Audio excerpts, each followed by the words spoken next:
I think Rattenbury versus Coonawarra, what do you think are the key differences? Obviously, Coonawarra's got a fantastic history, and we're all very well versed, and the consumer's very well versed.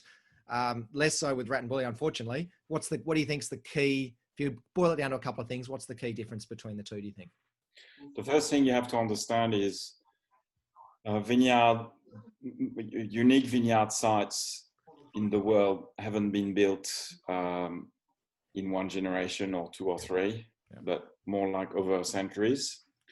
Coonawarra, the first vineyard, was planted in 1891 by a pastoralist, John Riddoch, who was a very smart man and with lots of vision. But is it the best area for what we have in the southeast? Yeah. The future will tell. We don't know. I mean, but the thing is, the thing that's for sure is when you compare, Rattenbury is the same soil as Coonawarra. So it's the same idea. Basically, Coonawarra is based on a high rising ridge, which in the southeast, all the southeast was marshes, basically before it was cleared for to put sheep and cattle and also cereals and crops. And the vineyard sites in Rattenbury are all the high-rising sites which are on Terra Rossa, which were too poor for anything else to grow, and that's where vines grows.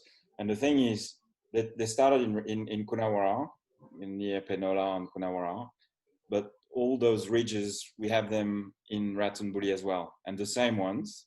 And that's what Coonawarra realized in the late 80s, where they wanted to plant more vineyard outside of Coonawarra, and they looked at Rattenbury. And then in 1999, they wanted to restrain the GI, and then that's when Rattenbury had to find a name. But for me, and a lot of the growers will tell you that Rattenbury fruit is on average every year better than Coonawarra. It's riper, and but that said, you have some fantastic vineyards that are extremely good in Coonawarra as well. It depends. When you take Coonawarra as a whole, and the best vineyard in Rattenbury, we make better wine. Then the best sites in Coonawarra and the best sites of Rattenbury are, for me, similar and make similar wines. Probably more tannins in Rattenbury than in Coonawarra.